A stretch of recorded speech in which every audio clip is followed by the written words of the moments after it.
शहरों के मिर्जापुर में कुछ दिनों से बहुत डरावनी आवाजें आ रही है। रात की तीसरे पहर में एक औरत के चीखने की आवाजें सुनाई देती है। अर्जुन को वो आवाज उस पुराने सूखे कुएं की ओर ले गई। लोग कहते हैं उसकी आत्मा आज भी वहाँ भटकती है।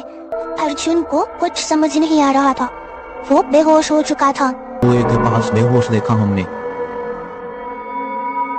वो आवाज, वो औरत, वो सब सच बोल रहे थे।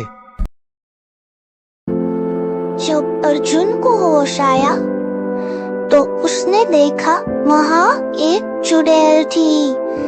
वो उससे बातें करना चाहती थी।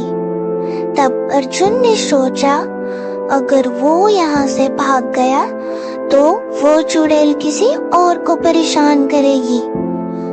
इस वजह से अर्जुन वहीं खड़ा रहा। फिर वो चुड़ैल बोली, मैंने तुम्हें मेरी मदद के लिए चुना है। मतलब? इसका मतलब मैं समझा नहीं। मैं तुम्हें उस रात की बात बताती हूँ। मैं साथ वाले गांव में अपने पति और बच्चे के साथ खुशी खुशी रहती थी। एक बार हमारे गांव से सब बाहर घूमने गए थे। पूरा गांव खाली था। मेरे पति को बहुत सारा काम था तो हम उन सब के साथ नहीं गए। पर अचानक से हमारे घर के बाहर बहुत आवाजें आने लगी तो हमने दरवाजा खोला तो वहाँ बहुत सारे गुंडे खड़े थे। वो सब मेरे पति को मारने लगे। मैं मदद के लिए चिल्लाने लगी पर पूरा गांव खाली था। तब उन्होंने मेरे पति को मार दिया और वो मेरे पीछे लगे। मैं भागती भागती मिर्जापुर की तरफ पहुंची और मदद मांगने लगी तो कोई नहीं दिखा। फिर कोई दूर से आदमी दिखा। मैंने उससे मदद मांगी तो उसने मुझसे कहा, सारे गुंडे, वो सभी गुंडे मेरे पीछे पड़े हैं। आप कुछ मदद करिए प्लीज। गांव वालों को बुला दे आप प्लीज।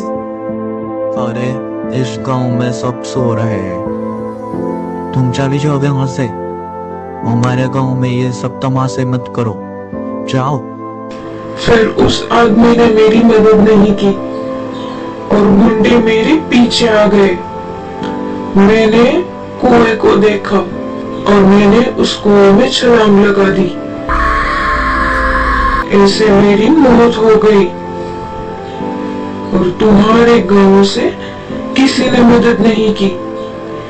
इस वजह से मैं सबसे मदद मांगती हूँ पर कोई यहाँ नहीं रुकता, सब भाग जाते हैं। वो तो आज तुमने सुना। हाँ, तो आप कहिए, मैं क्या कर सकता हूँ आपके लिए? कुछ नहीं,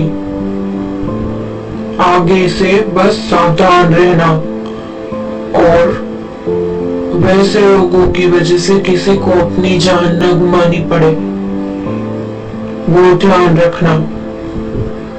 जरूर, मुझसे जो हो सकता है वो मैं करता हूँ।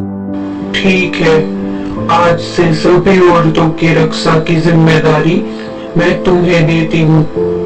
इतना कहकर वो भूतनी गायब हो गई और उस दिन के बाद वो कभी भी नहीं दिखी।